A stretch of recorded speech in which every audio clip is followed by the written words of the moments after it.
Peace and greetings, and welcome back to another episode of Fireside Chats, where ancient wisdom meets the modern age. I am your host, Walt Patah. Here, we explore the timeless art of storytelling to uncover life's deeper truths and profound meaning. Through captivating fables, myths, and narratives, I weave together the wisdom of the past with the challenges of today, bridging generations and lighting the way forward. Each episode is a journey into the heart of storytelling, designed to spark curiosity, ignite reflection, and reveal the universal lessons that connect us all.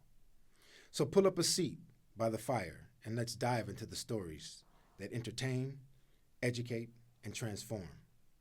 This is Fireside Chats, where knowledge becomes legend. Today's fable is titled The Fable of the Treacherous Pass. I think you'll enjoy this one. Long ago, a weary group of travelers set out on a journey to the fabled Land of Light, a place said to hold endless prosperity, healing, and peace. To reach it, they had to cross the Treacherous Pass, a perilous road winding through mountains shrouded in mist. It was a path riddled with jagged cliffs, crumbling bridges, and howling winds that tested both body and spirit. Among the travelers were the strong and determined, the weak but hopeful, and the few whose spirits seemed already broken. Eyes empty and steps faltering, yet the group vowed to stay united. "We leave no one behind," declared their leader, a compassionate yet resolute woman named Maren. But as they climbed together, the journey grew more arduous, more difficult. A rickety bridge loomed ahead, swaying over a bottomless pit. To cross it required focus, agility, and unwavering determination. The first few travelers made it across, though not without difficulty. Then came the stragglers. Some hesitated at the edge, frozen by fear. Others wandered aimlessly, seemingly unaware of the danger. Despite Marin's encouragement and the group's aid, these individuals slowed progress to a crawl. The winds grew fiercer, and the bridge creaked ominously. As the hours dragged on, the travelers began to argue. "We can't stay here," said a young man, clutching his frostbitten hands.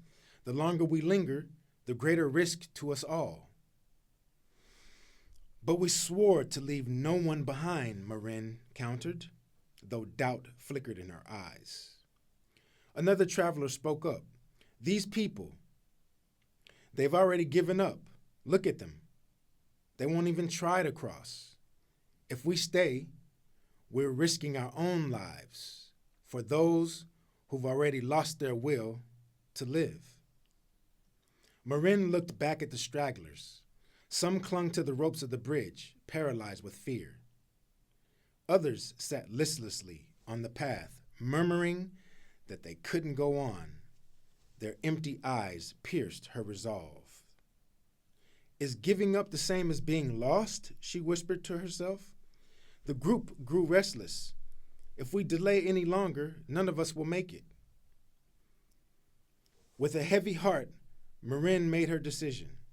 "To those who still have the will to fight, cross now. To those who cannot," her voice broke, "we cannot carry you further. We will leave markers for those who find their strength later, but we must go on." Cries of protest erupted from the stragglers. "You can't leave us," they wailed, but their pleas were empty, lacking the fire of determination. The group crossed the bridge, one by one, their hearts heavy with guilt. As they reached the other side, they heard the sound of the bridge groaning and finally collapsing into the abyss. The stragglers who had remained behind were lost, swallowed by the relentless elements. The travelers pressed on, their steps burdened by grief, yet fueled by a renewed resolve.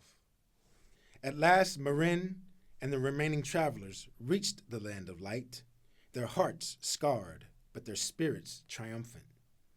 They mourned those they had left behind, but they also understood a painful truth.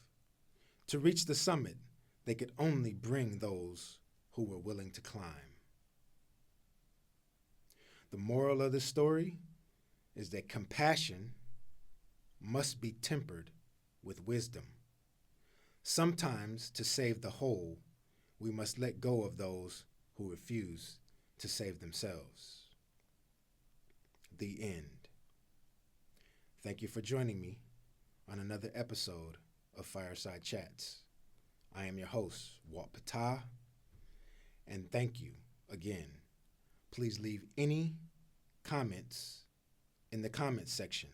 I'd love to hear what you have to say about this fable here. Go ahead, and I will speak with you later on another episode of Fireside Chats. Peace.